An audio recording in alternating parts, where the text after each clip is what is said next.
If you're a health or a life coach and you're starting to feel like you haven't got enough time in your business, that you're doing lots of little tasks that are starting to drive you up the wall, and you just feel like you're ready for some support, then this is going to be for you. This is the quick guide to hiring a VA for health and life coaches. Let's dive in. Hi there, welcome to the Wholehearted Business Show. I'm Laura. I help health and life coaches get more clients, grow their businesses and live their best lives while they do it. And today on the show we're talking all about hiring and working with a VA or a virtual assistant, for anyone who isn't sure what that meant. So this is all about what happens when we are reaching capacity in our businesses and we need to start looking at how we can, this is kind of a form of scaling in some ways, but it's also around just having extra support in your business so that you can grow.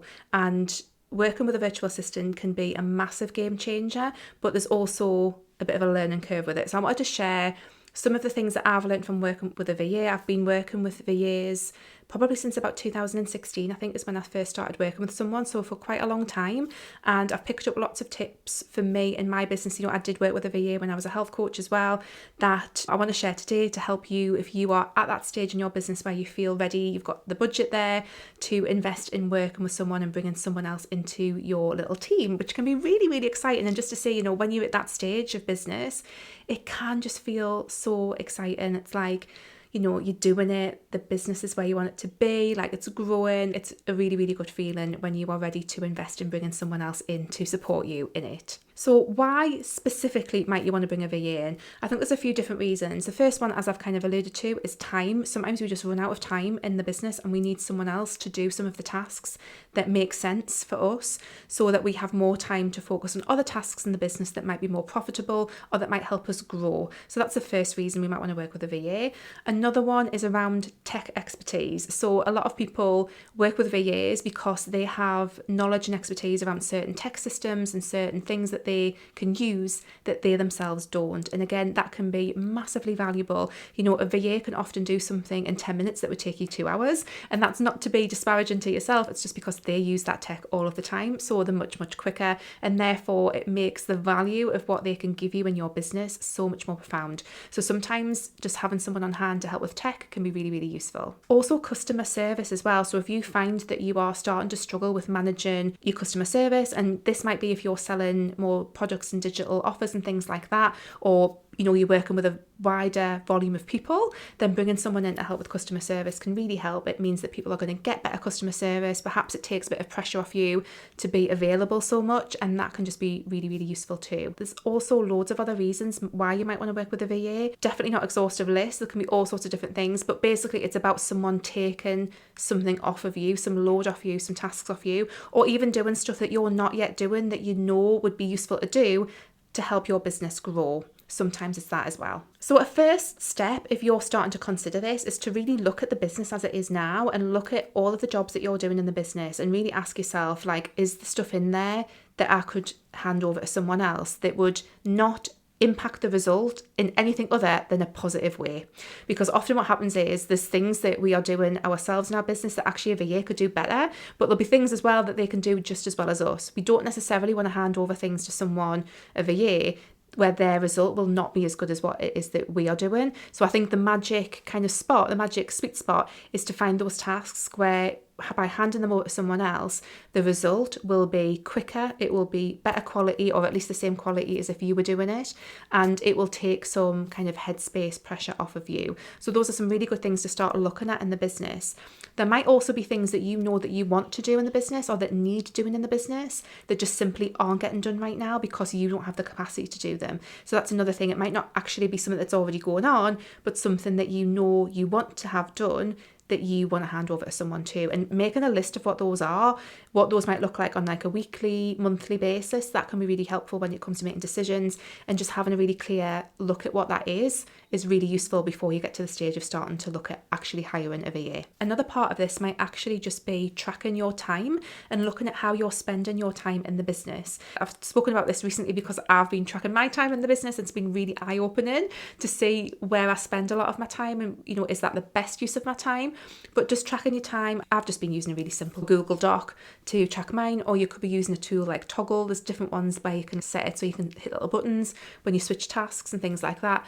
But that can be be really useful to get a very honest look at how you are spending your time in the business, and then that can help inform your decisions around what you might want to outsource to a VA. The next step, once you've decided, yes, I am ready to have a VA, is to look at your budget in the business and decide what can you afford to outsource, like what can you afford to pay someone to do some tasks for you. And again, that's like going to be very individual. You're going to have to look and see what makes sense for you. And often, a really good way to look at this is by giving over some of the tasks that you're doing and freeing you up to perhaps do more income generating activities.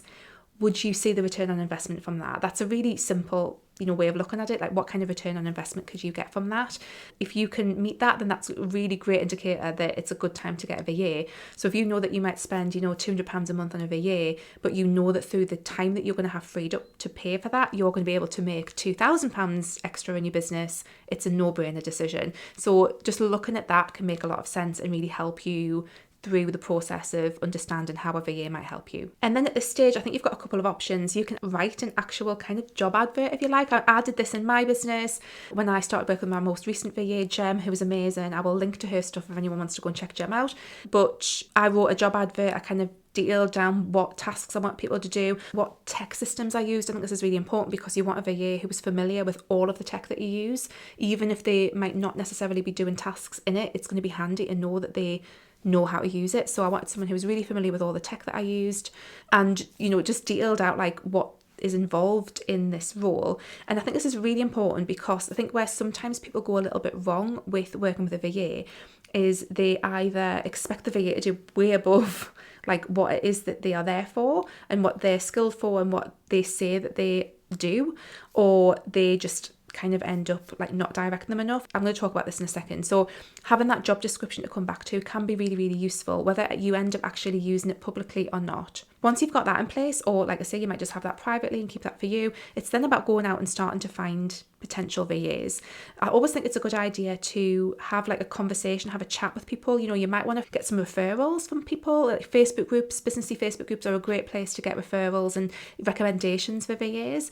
And then once you've got some recommendations, perhaps reach out and say, have you got capacity to work with someone new? If they say yes, then maybe say, can we have a conversation? Can we have a chat? Because you want to work with someone who you've got a good fit with. Like, I've worked with some amazing VAs, and luckily, like, we all just get on so well, and you just want someone who you gel with and who really gets you, who really gets your business. Depending on the tasks that you're going to give them, it might be really useful that they've got some extra kind of knowledge and awareness of your niche area, that kind of thing.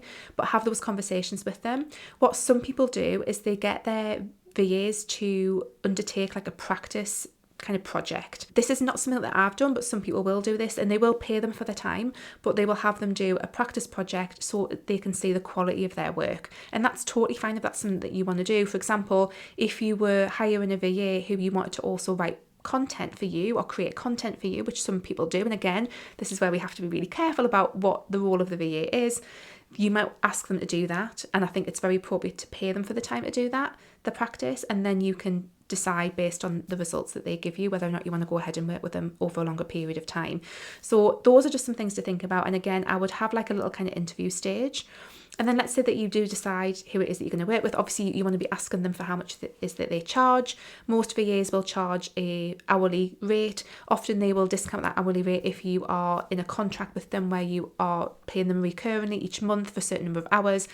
People do it in different ways, so just make sure that you're asking them those questions. And then once you're at that point and you're ready to engage with a VA, they might have a contract that they have with you. I think that's really appropriate to make sure that there's some agreement that is written down in terms of how you work with each other and how you end working with each other when that time comes, and what all of that looks like. So just make sure that there's something there, whether it's a contract from their side or something from your side that really lays out the relationship and how it is that you're going to work. And then once you're at that point, that's great. You can start to work with your VA.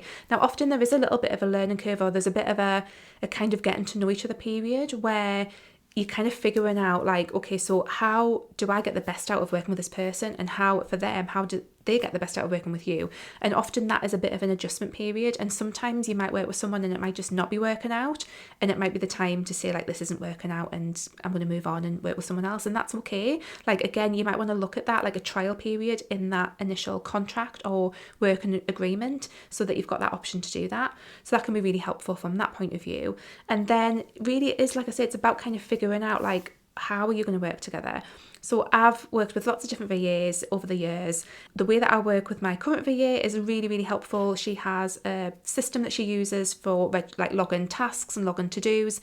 If there's something that needs doing, I will log it on there. I'll message it on there and say, Jem, can you help me with this thing, please? Is it okay if you do it by this date, please? But also have like the things that we work on together all of the time. The key thing is that she's the person who is behind the hello@wholeheartedlylaura.com inbox. So if anyone ever emails the hello inbox, it will be Jem who will be answering for me. So she deals with like the general inquiries that come into that inbox. And she also schedules all of these episodes of the show. So she will schedule the podcast episodes. I do all of the recording and editing. I'm not quite ready to give away the editing. I'm quite, finicky about how I edit. So I'm not quite ready to give away the editing, but she will do all of the scheduling, and that is super, super helpful. And then other ad hoc tasks. And just to say, again, when you are working with a VA, one of the things that you want to be clear on is like, what is the level that they're at? And I think Jem calls herself a tech and marketing VA. So she is really highly skilled in all of the stuff that I need her to be. She knows like systems inside out and back to front that I use, and she's like at a level where she can take on a lot of stuff. And again, it's like looking at that when you are in the process of identifying what kind of VA it is that you need, because I've worked with some clients who have been looking at VAs, and really I think what they've needed is actually like an online business manager, someone who's going to do the thinking and the delegating for them, because they don't necessarily know what it is that they need right now. And if you don't know, because it's not your VA's job to tell you what you should be doing in your business, it's your job to direct the VA. And if that starts happening the other way around, that's problematic, unless they are an online business manager and that's specifically their role. That's my understanding of it anyway. But I think, some of the things that you want to watch out for is, I think it's really good to give VAs and people that you work with plenty of free rein to be creative and to use their initiative, but you are always the person who is in charge. And I think it's really key that you have your hands on the steering wheel at all times, because again, I've heard some stories around, VAs who have just gone off and kind of done something without actually checking back in, all in like really good faith, and all because they really want to, work on their own initiative, but it hasn't quite been what the coaches wanted or needed, and it's been problematic. So I think it's really good just to be very frank, and don't be afraid of having awkward conversations. I think that communication is really, really key when you're working with another person in your business. You have to communicate really clearly about what it is that you need and don't need, and what's okay and what's not okay. So those are some things that you might want to think about. But basically, that's kind of like a really quick guide to starting to work with a VA. And like I say, there's all sorts of different points in business when you might be ready for that, but often it comes at that point where you are finding some level of consistent success in terms of engaging with clients, in terms of your marketing, in terms of the next place that you might want to take the business. And sometimes you need to bring someone in at that stage when you are ready to start to, grow and scale and do all of those things that make our businesses a little bit more creative and a bit more fun and a bit more dynamic and, multi-offer and things like that. And again, working with the right VA can really accelerate that and can make a massive, massive difference. So yeah, I really hope that's been helpful. If you're a coach who is kind of in this space and who is ready to look at diversifying your income, becoming a multi-offer business, scaling, getting more time freedom back, then definitely check out my one-to-one mentoring program. Going through this will help you make the most of working with a VA, because what we don't want to be doing is giving them tasks that are not the right tasks and kind of wasting that investment in them. So definitely check out my one-to-one mentoring program if that is you. And also check out my free guides, my free resources on my everything page, because there'll be something there for you if you are at that stage of business. So do go and check them out. Come onto my email list and you will find out loads more about how I can help you. Just free advice, I'm not even in my mentoring program, just things that will help you if you're at that stage of your coaching business where you're like, yeah, I'm ready to like embed this success and make it really sustainable and start to grow. Such an exciting stage in your business, and working with a VA at that stage can just make a massive, massive difference. I really hope that's helpful, guys. Please do let me know if that's been useful.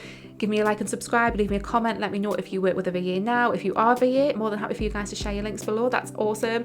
Do reach out and get in touch on Instagram. I'm at wholeheartedlylaura. Let me know what you think of this episode of the show, and I will see you next week, guys. Take care. Bye.